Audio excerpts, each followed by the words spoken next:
আপনার আপন ছেলেটা আপনি বাইচা থাকতে 365 দিনে একদিনও ফজরের নামাজ পড়ে না, এমন একটা নিকৃষ্ট জানোয়ার আপনার ঘরে একটা বছর ধরে ঘুমায়, এই জানোয়াররে আপনি একদিনও উঠান না, একটা বারো তার লগে কোনো বুঝাপড়া করেন না।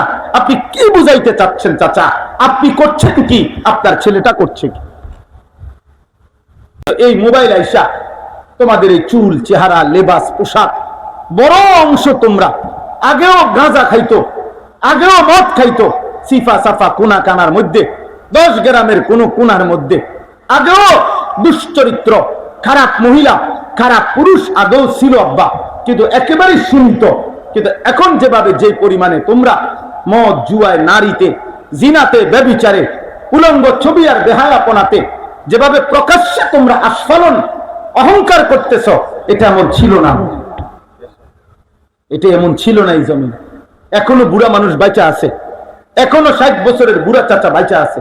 তোমরা তাদেরকে বলো, একজন 60 বছরের, একজন 50 বছরের বুড়া মানুষকে বলো, উনি যখন 25 বছর বয়সে ছিলেন, তোমাদের মতো এই চুলওয়ালা, এরকম চুল্লা বেঈমান মুশরিকের মতো এত বেশি পরিমাণ যুবক আমাদের সময়ে, আমাদের অঞ্চলে, আমাদের যার যার এলাকায় ছিল হুজুর? তাহলে এরা কোথেকে আসলো? এই প্রজন্ম কোথেকে আসলো? তোমরা আমাদের থেকে ছুটে যাচ্ছ, তোমরা বাবার থেকে ছুটে যাচ্ছ। চুল তোমার বেঈমানের মতো, তোমার বাবার সাথে তোমার কোনো সম্পর্ক নাই, বাবা কোন আলেমের সাথে তোমার সম্পর্ক নাই, এটা বোঝা যায়। তোমাদের ফিরা দরকার, তোমাদের ফিরা দরকার। চেষ্টা করবা, বলো ইনশাআল্লাহ, বলো নওজোয়ান ইনশাআল্লাহ, বলো একটা যুবক বলো ইনশাআল্লাহ, বলো ইনশাআল্লাহ, আবার বলো ইনশাআল্লাহ। 5 ওয়াক্ত নামাজ পড়বো ইনশাআল্লাহ, ফজরের নামাজ পড়বো ইনশাআল্লাহ, ইনশাআল্লাহ, ইনশাআল্লাহ। আমরা হতাশ না, আমরা হতাশ বলতে বলতে একদিন কবরে চলে যাবো, এটা বুঝে আছে।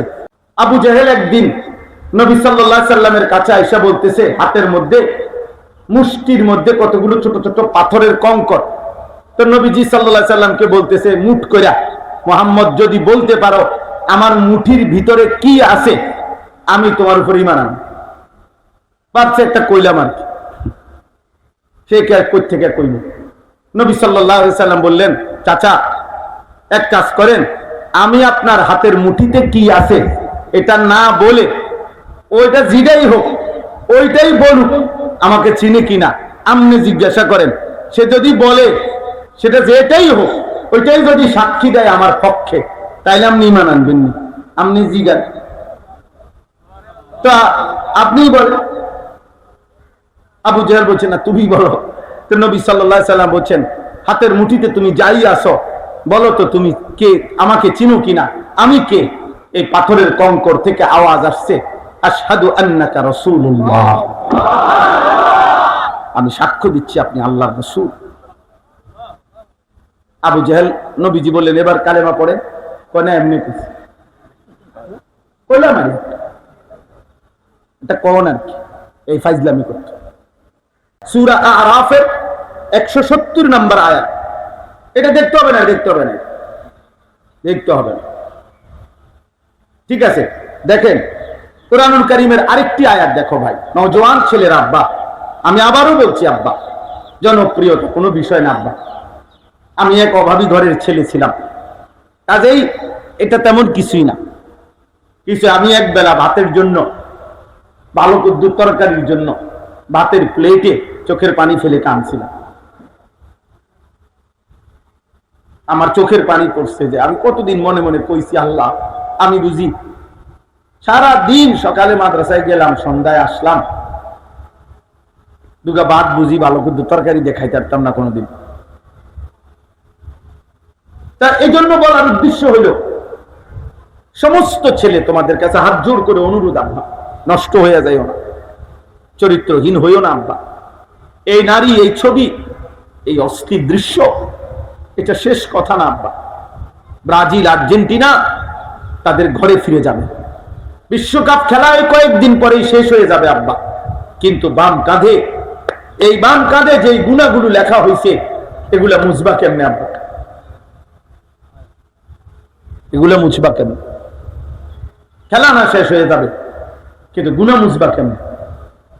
এই ফেসবুক ইউটিউব একদিন থাকবে না, কিন্তু তুমি যে রাতভর দিনভর অশ্লীল উলঙ্গ ছবি দেখলা, বা এই গুনাহ মুছবা কেমনে? বাম কাদের গুনাহ মুছবা কেমনে? আমল নামা মুছবা কেমনে? বলো না। পুরুষ নারী কিয়ামতের দিন, আব্বা একটা একটা ছেলেকে বলি, তোমার একজন একজন করে কিয়ামতের দিন আল্লাহর নবী সাল্লাল্লাহু আলাইহি সাল্লাম বলবে, উম্মত 365 দিন খোদার এক বছরে মসজিদের মুয়াজ্জিন একটা বছর টানা আসসালাতু খায়রুম মিনান নাওম বলে একটা দিন তুমি নাফরমানকে একদিনও ফজরের নামাজের জন্য উঠাইতে পারলো না, আর রেফারি বাঁশি ফু দিয়া ফুটবলের রেফারি তোমারে রাত 4টা বাজে টেলিভিশনের সামনে তোমারে বসাইতে পারলো, উম্মত আজ কোন মুখে আমার কাছে সুপারিশের জন্য আসছ? সেদিন জিজ্ঞেস করবেন, মনে রাখো। মসজিদের মাইক দিয়া তোমারে উঠানো গেছে না কোনোদিন, মুয়াজ্জিন তোমারে কোনোদিন ডাকতে পারে নাই, তুলতে পারে না, কিন্তু বেঈমান রেফারি তোমারে উঠাই দিছে। ঠিক আছে আব্বা, চলো, কারো জন্যই পৃথিবী থামে না, কারো জন্যই না। যেদিন আব্দুল কাদের জিলানীর মৃত্যু হয়েছে সেদিনও সূর্য চলমান, যেদিন ফেরাউন নমরুদের মৃত্যু হয়েছে সেদিনও সূর্য চলমান। পৃথিবী আনুগত্য কিংবা অবাধ্য কারো জন্যই থামে না। ফাঁসির রাত, বাসর রাত, সব রাতই ভোর হয়। ভোর হয়, কথা বলে না? রাত্রি গভীরে যে তাহাজ্জুদ নামাজ পড়ে সেজদায় কাঁদে তারও ভোর হয়। মদের আড্ডা, জুয়ার আড্ডা, নারীর আড্ডায় যে রাত কাটায় তারও কি হয়? তাহলে পৃথিবী থামে না, সূর্য চলমান। এই যে সূর্য ডুবে যাচ্ছে, পৃথিবী চলমান।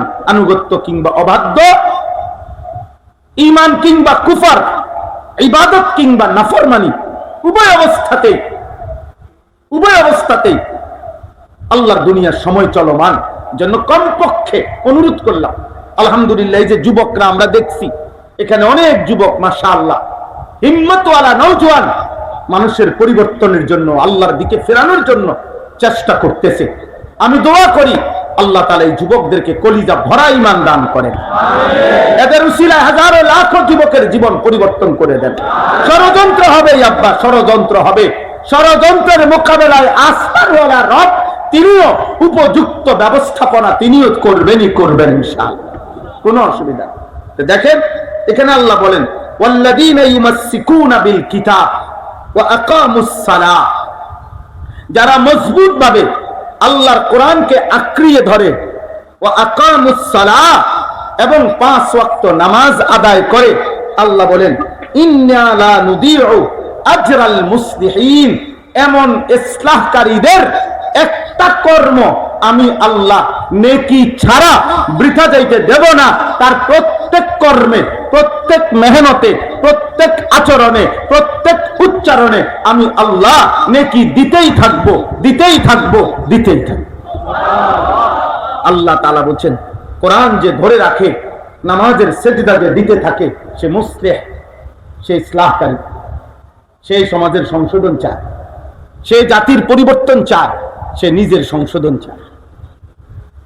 ইন্না লা নুদিউ আজরাল মুসলিহিন, এমন মুসলিহ, এমন ইসলাহকারী, আল্লাহ বলেন তার কোন কর্ম আমি আল্লাহ বৃথা যেতে দেব না, বরং তার সব কিছুতে আমি আল্লাহ নেকি দান করব।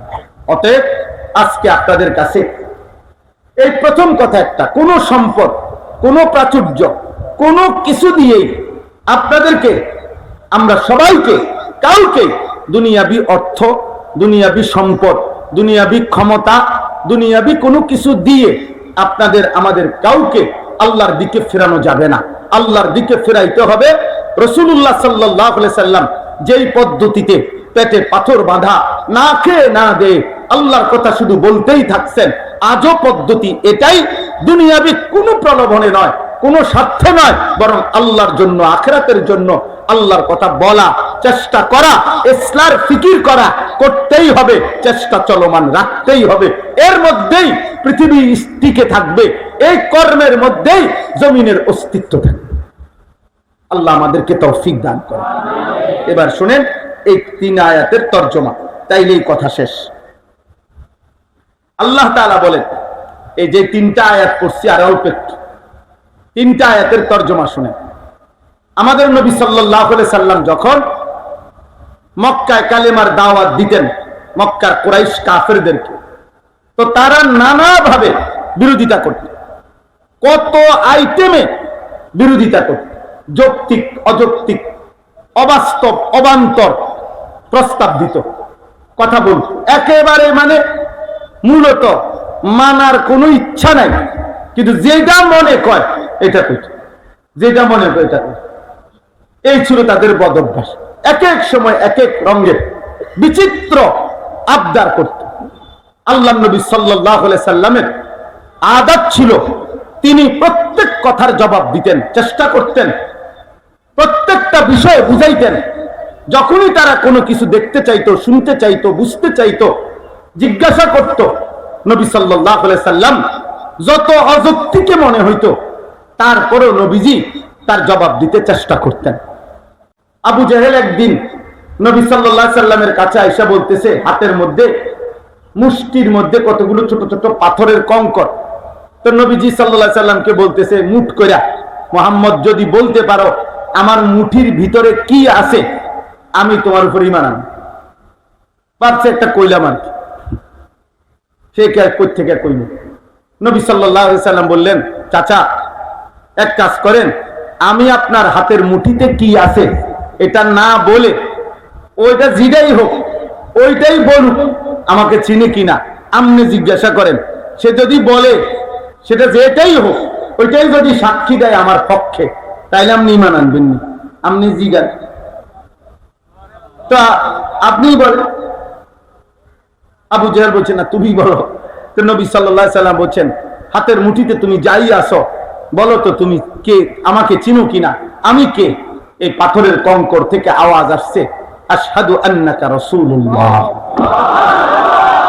আমি সাক্ষ্য দিচ্ছি আপনি আল্লাহর রাসূল। আবু জেহেল, নবীজি বললেন, এবার কালেমা পড়েন। কোন এমনি কিছু কইলাম না, এটা কোন আর কি, এই ফাইজলামি করতে, ফাইজলামি করতে। একদিন এসে বলছে, আকাশের এই চাঁদ এটা যদি 2টা ভাগ করে দিতে পারো তোমার হাতের ইশারা দিয়া, তো কালেমা পড়ো।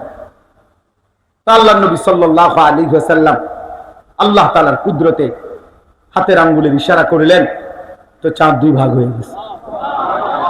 सारे दुनिया चांद की तरफ देखती है और चांद मेरी मुस्तफा की तरफ देखती है।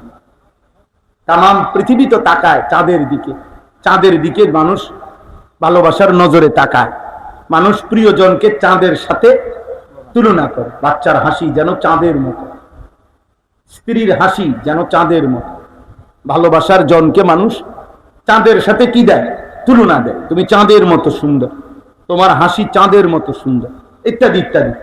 তাহলে এটারে উর্দুতে বলে আর কি, যে তামাম পৃথিবী চাঁদের দিকে তাকায় থাকে, কিন্তু চাঁদ নবী সাল্লাল্লাহু আলাইহি সাল্লামের দিকে তাকায় থাকে। এজন্য নবীজির আঙ্গুল উঠতে দেরি, চাঁদ 2 ভাগ হইতে দেরি হয়েছে।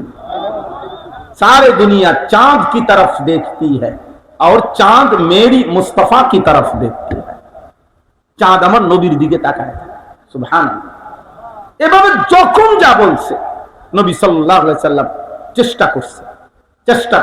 মরা সাপ, গুই সাপ নবীজির সামনে এটা ফেলাইছে, বলছে যদি এই মরা সাপ এটা বলে তুমি আল্লাহর নবী, তাহলে ঈমান আনি।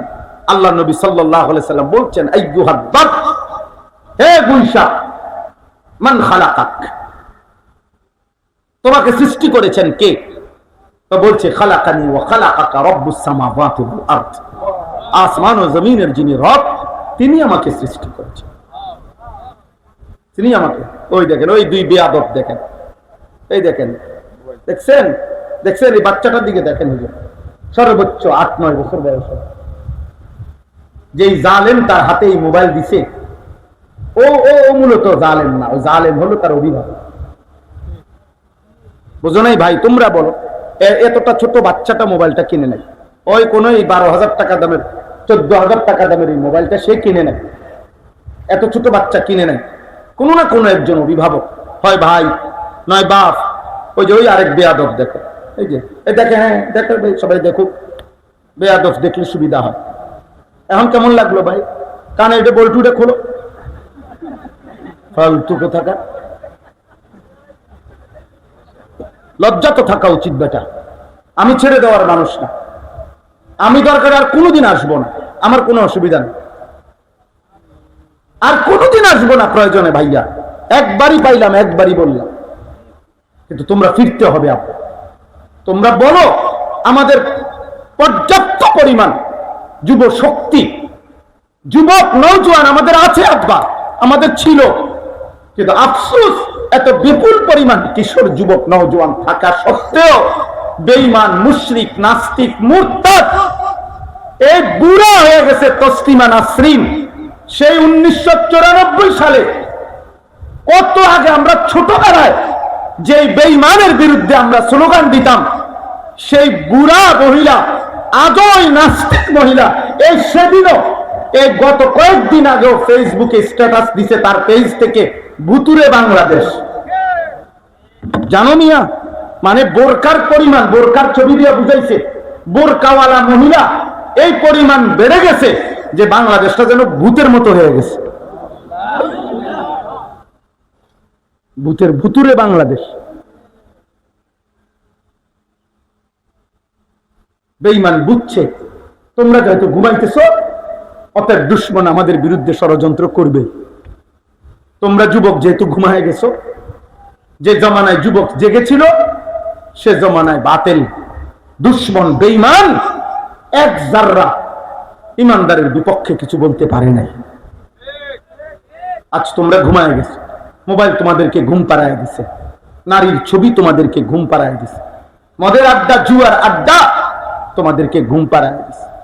আল্লাহ তোমাদেরকে হেফাজত করে, আল্লাহ তোমাদের ভালো করেন। আব্বা মাত্র 17 বা 18 বছর বয়সী, মাত্র 18 বছর বয়সী যুবক মোহাম্মদ ইবনে কাসেম রাহমাতুল্লাহ আলাইহি সুদূর আরব থেকে এই ভারতীয় উপমহাদেশে এসে হিন্দু রাজা দাহিরের বিরুদ্ধে যুদ্ধ করে এরপরে কালেমার পতাকা উড়াইছে, ইমানের পতাকা উড়াইছে। খোদার কসম, এরপরে এই ভারতীয় উপমহাদেশে, এই বাংলাদেশ, ভারত, পাকিস্তানে ইসলাম ধীরে ধীরে প্রচার হয়েছে। আজকে এই কোটি কোটি মুসলমান ইমানদার, দাড়ি টুপিওয়ালা, এই নামাজ, এই মসজিদ, মাদ্রাসা, এই কোরআন সুন্নাহর খেদমত এর সূচনাকারী এই উপমহাদেশে সফলভাবে ইমানের পতাকা, ইসলামের পতাকা, আল্লাহর পতাকা, কালিমার পতাকা যিনি উড়ায় দিছিলেন, শুরু করে দিছিলেন, তিনি ছিলেন মোহাম্মদ ইবনে কাসেম রাহমাতুল্লাহ আলাইহি, মাত্র 18 বছরের যুবক।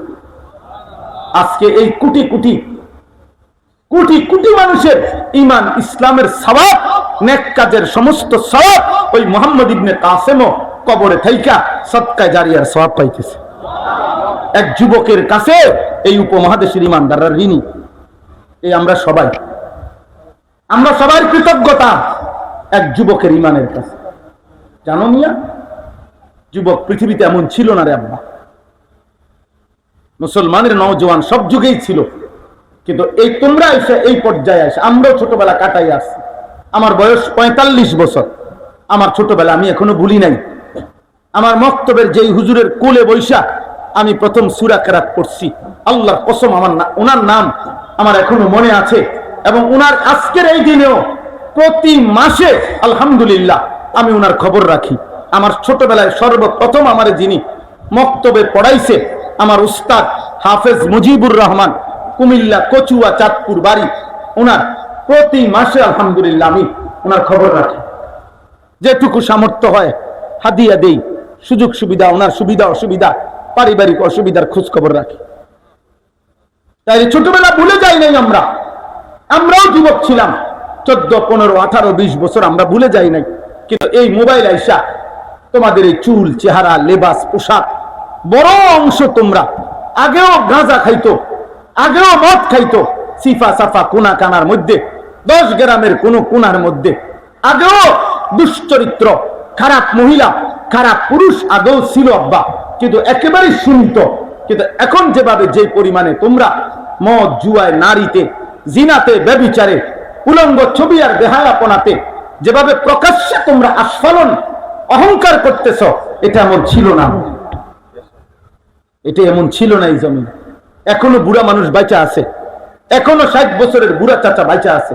তোমরা তাদেরকে বলো, একজন 60 বছরের, একজন 50 বছরের বুড়া মানুষকে বলো, উনি যখন 25 বছর বয়সে ছিলেন, তোমাদের মতো এই চুলওয়ালা, এরকম চুল্লা বেঈমান মুশরিকের মতো এত বেশি পরিমাণ যুবক আমাদের সময়ে, আমাদের অঞ্চলে, আমাদের যার যার এলাকায় ছিল হুজুর? তাহলে এরা কোথেকে আসলো? এই প্রজন্ম কোথেকে আসলো? তোমরা আমাদের থেকে ছুটে যাচ্ছ, তোমরা বাবার থেকে ছুটে যাচ্ছ। চুল তোমার বেঈমানের মতো, তোমার বাবার সাথে তোমার কোনো সম্পর্ক নাই। বাবা, কোন আলেমের সাথে তোমার সম্পর্ক নাই, এটা বোঝা যায়। তোমার পোশাক, তোমার পরনের জামা, তোমার প্যান্ট, তোমার খেলোয়াড়ের জার্সি, তোমার সারা দিনের ছবি দেখা, এটার দ্বারা প্রমাণ হয়, এটার দ্বারা প্রমাণ হয় আমরা আলাদা হয়ে গেছি, আলাদা হয়ে যাচ্ছি। তোমাদের ফিরা দরকার, তোমাদের ফিরা দরকার। চেষ্টা করবা, বলো ইনশাআল্লাহ, বলো নওজোয়ান ইনশাআল্লাহ, বলো একটা যুবক, বলো ইনশাআল্লাহ, বলো ইনশাআল্লাহ, আবার বলো ইনশাআল্লাহ। 5 ওয়াক্ত নামাজ পড়বো ইনশাআল্লাহ, ফজরের নামাজ পড়বো ইনশাআল্লাহ, ইনশাআল্লাহ, ইনশাআল্লাহ। আমরা হতাশ না, আমরা হতাশ বলতে বলতে একদিন কবরে চলে যাবো, এটা বুঝে আছে। কিন্তু আলহামদুলিল্লাহ আমরা আশাবাদী। লক্ষ লক্ষ যুবক বাংলাদেশে ইমানের দিকে, ইসলামের দিকে, কালেমার দিকে ফিরছে, আলহামদুলিল্লাহ, আলহামদুলিল্লাহ। তো এই শেষ কথাটা হলো, নবী সাল্লাল্লাহু আলাইহি সাল্লামকে মক্কার কুরাইশরা 3টা কথা বলছে। মুহাম্মদ, যদি তোমার কাছে বিপুল পরিমাণ ধন ভান্ডার থাকতো, স্বর্ণ রৌপ্য খনির মতো থাকতো, আর যখন যা চাইতাম তুমি যদি আমগরে দিতে পারতা, তাইলে আমরা তোমার উপর ঈমান আনতাম। এই হলো একটা। 2 নাম্বার, তোমার সাথে যদি 24 ঘন্টা প্রকাশ্যে একজন ফেরেশতা থাকতো, যে আমাদেরকে ডাইরেক্ট বলবে যে আমি আল্লাহর পক্ষ থেকে ফেরেশতা বলতেছি, এই মুহাম্মদ সাল্লাল্লাহু আলাইহি সাল্লাম ইনি নবী, তোমরা তার কথা মানো, এরকম একজন ডাইরেক্ট আমরা দেখমু, আমরা বুঝমু হে ফেরেশতা, এমন একজন ফেরেশতা তোমার লগে আনো। তো এটা হইলনি কথা। তো এটা উদ্দেশ্য কি? আমাদের দেশে বলে, মানে আমগো গ্রাম্য একটা কথা আছে, ওই বাঁশমুড়া দেখে মন হইল, মানে আমাগো দেশে, আপনাগো দেশে কি জানি আছে কিনা এই কথা, এটা মানে বাঁশ না দৈন্যারে কইও রোদ বেড়াইতে। এটা আমাদের কুমিল্লা লাকসাম অঞ্চলে, নোয়াখালী অঞ্চলে কয়, মানে রবিবার দিন বাঁশ দেয় না। রবিবার দিন মানুষ আছে না, বাঁশ কাটতে আইলে রবিবারে কি কাটতে দেয় না। এটা গ্রাম্য কি জানি একটা রসুম আর কি। হ্যাঁ, আপনাকে শনিবার। আচ্ছা যাক, তো বেটার কাছে আইছে, ও কাকা আমার 2টা বাঁশ লাগে, আমার 2টা বাঁশ দিবেননি? তো ওই মিয়া বুঝে, আচ্ছা ঠিক আছে দিমু, রবিবারে আইও। তো বেটা রবিবারে আইছে, তুমি জানো না রবিবারে তো বাঁশ দেয় না। তা আসলে প্রথম দিনে নিয়ত ছিল কি না দেওয়া, এই জন্য তারে তারিখ কইছে কোন দিন, রবিবার। তো এইটারে গ্রাম্য ভাষায় কয় আর কি, যে বাঁশ না দৈন্যারে কইও রবিবারে আইন, মানে রবিবারে আসলে দিত না, তো এই জন্য কইছে রবিবারে আইসে। তো এদের মূল মাকসাদ ছিল নবী সাল্লাল্লাহু আলাইহি সাল্লামকে তো মানবে না, এই জন্য একটা কইলো আর কি, যে তুমি ধন ভান্ডার আইনা দাও, ফেরেশতা আইনা দাও। আর 3 নাম্বার বলছে, তুমি যে কোরআন পড়তেছ, এই কোরআনে আমাদের দেব দেবীর বিরোধিতা করা হয়েছে, কাজে এইটা বদলাইয়া ভিন্ন আমাদের পছন্দ মতো আরেকটা কোরআন নিয়ে আস। আল্লাহ তাআলা এই 3 কথার জবাব দিবেন। এই শুনেন শেষ, ফালাআল্লাকা তারিকুম বা'দা মা ইউহা ইলাইকা ওয়া দাইকুম বিহি সাদরুকা আন ইয়াকুলু, হে নবী, বেঈমানদের এই কথাগুলোর কারণে আমি আল্লাহ তাআলা আপনাকে যা বলতে বলছি তার থেকে 1 চুলো কম বলবেন না, এবং 1 সেকেন্ডের জন্য মন খারাপ করবেন না। আপনি বলতে থাকেন, আপনি মন খারাপ করবেন না। কি কথার কারণে? লাউলা উনজিলা আলাইহি কানজুন, কাফেরদের এই কথা, যে যদি মুহাম্মদের কাছে ধন ভান্ডার আসতো তাহলে আমরা তাকে মানতাম, এই কথার কারণে আপনি আল্লাহর কথা বলা বন্ধ করেন না, মন খারাপ করেন না। আর কি, আও জাআ মাআহু মালাক, যদি তার কাছে একটা ফেরেশতা আসতো, প্রকাশ্যে বলতো আমাদেরকে, তাইলে আমরা মানতাম। আল্লাহ তাআলা বলেন এই দুটো কথাই, সম্পদ আনলে তবুও মানবে না, ফেরেশতা বললে তবুও মানবে না। মূল বিষয় হইল আপনাকে তারা শুধুই ধোঁকা দিতে চাচ্ছে। আপনি এগুলো নিয়ে ঘাবড়াইয়েন না। ইন্নামা আনতা নাযীর, আপনি হচ্ছেন আল্লাহর পক্ষ থেকে ভয় প্রদর্শনকারী। জাহান্নামের ভয়, কবরের ভয়, আল্লাহর ভয়, আখিরাতের ভয় আপনি দেখাইতে থাকেন, আপনি বলতে থাকেন, বলতে থাকেন আল্লাহু আলা কুল্লি শাইইন ওয়াকিল, আমি আল্লাহ প্রত্যেকের ব্যাপারে আমি অভিভাবক, আমি ইমানদারের ফয়সালাও করব, বেঈমানের ফয়সালাও করব। করবে কিনা কথা বলেন না কেন? হাসরের ময়দানে ইমানদারের ফয়সালা হবে, বেঈমানের ফয়সালা হবে, অনুগতের ফয়সালা হবে, নাফরমানের ফয়সালা হবে, হবে। চলো দোস্ত, পার করে লাই দিন, ভাত খাইতে খাইতে চলো, ঘুম যাইতে যাইতে দুনিয়া শেষ করে লাও। হাসরের ময়দানে তুমিও দাঁড়াইবা, আমিও দাঁড়াবো ইনশাআল্লাহ, সেদিন বুঝ হবে। আম ইয়াকুলুনা ইফতারাহু, এরপর আল্লাহ বলেন ওরা মনে মনে ওরা বলতে চায়, ওরা জবানে বলে আপনি নাকি কোরআন বানাইছেন, আপনি নাকি আপনার মন মতো বানাইছেন।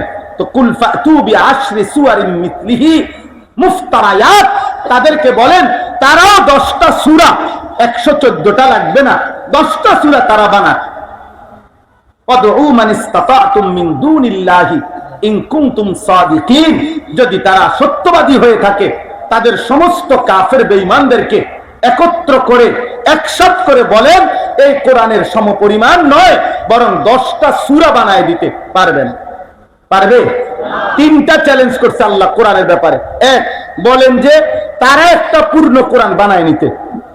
2, এটা যদি না পারে 10টা সূরা বানাইতে।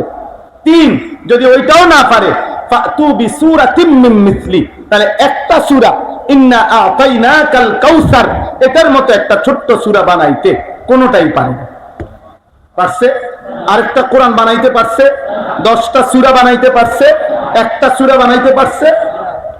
এই শেষ আয়াত, ফা ইল্লাম ইয়াস্তাজিবু লাকুম, তাহলে যদি তারা আপনার কথার জবাব দিতে না পারে, ফালামু আন্নামা উনজিলা বিইলমিল্লাহ, আপনি বলে দেন দুনিয়াবাসী তাহলে এটাই জেনে নাও এই কোরআন মহান আল্লাহর আসমানি ইলম থেকে, আল্লাহ পাকের ইলম থেকেই নাজিল হয়েছে। কোরআন কার থেকে নাজিল হয়েছে? ওয়া আন লা ইলাহা ইল্লা হুয়া, আর আল্লাহ ছাড়া আর কোনো ইলাহ নাই। ফাহাল আনতুম মুসলিমুন, অতএব পুরা কোরআনও বানাইতে পারলা না, 10টা সূরাও বানাইতে পারলা না, একটা সূরাও পারলা না, আল্লাহ বলেন তবুও কি আল্লাহর আনুগত্য করবে না? তবুও না। অতএব ভাই, এই 3টি আয়াতের আলোকে আমার বলার উদ্দেশ্য হলো আল্লাহর পথে আমরা যারা ডাকি, আমরা তোমাদেরকে সম্পদ দিতে পারবো না, আমরা তোমাদেরকে প্রকাশ্য ফেরেশতা দেখাইতে পারবো না, আমরা তোমাদেরকে হাসর মিজান ফুলসিরাত এই মুহূর্তে চোখের সামনে দেখাইতে পারবো না, কিন্তু আল্লাহর কোরআনের আলোকে আমরা এটা ইয়াকিন করি বলেই আমরা আপনাদেরকে বলতেছি। অতএব এই কথা মেনে নিয়ে চলেন আমরা নিয়ত করি আমরা আখিরাতকে মানবো, আল্লাহকে ভয় করব। বলেন ইনশাআল্লাহ, বলেন ইনশাআল্লাহ, বলেন ইনশাআল্লাহ। 2টা মিনিট উঠবেন না, 2টা মিনিট উঠেন না, আমরা দোয়া করেই উঠেন, দোয়া করে যান। আপনাদের কাছে অনুরোধ, মাদ্রাসার তালিবে ইলম যান, ওদের মাদ্রাসায় নির্দিষ্ট সময়ে ঢুকার জরুরত আছে। যার সমস্যা থাকুক, আব্বা তোমরা যার দরকার হয় যাও, কোনো অসুবিধা নাই, কিন্তু আপনারা বাকিরা আমরা এখনই বসেন, আমরা দোয়া করি আজকের এই ইত্তেহাদুল উম্মাহ পরিষদের আজকের এই মুবারক ইসলাহি মাহফিল আল্লাহ তাআলা কবুল করেন, আল্লাহ তাআলা কবুল করেন। আপনারা যারা বাবা ভাই আছেন, কিশোর যুবক নওজোয়ান আছেন, দোস্ত আপনাদের কাছে আমার শেষ অনুরোধ, আপনারা আপনাদের জায়গায় একজন একজন, দুইজন মানুষকে আল্লাহর দিকে ফেরাবার চেষ্টা করেন। এক বন্ধু আরেক বন্ধুকে ফজরের নামাজের জন্য জাগান, এক বন্ধু আরেক বন্ধুকে জাহান্নাম থেকে বাঁচাবার ফিকির করেন। আল্লাহ আমাদের সবাইকে তৌফিক দেন। আজকের এই মুবারক মাহফিল আল্লাহ কবুল করেন।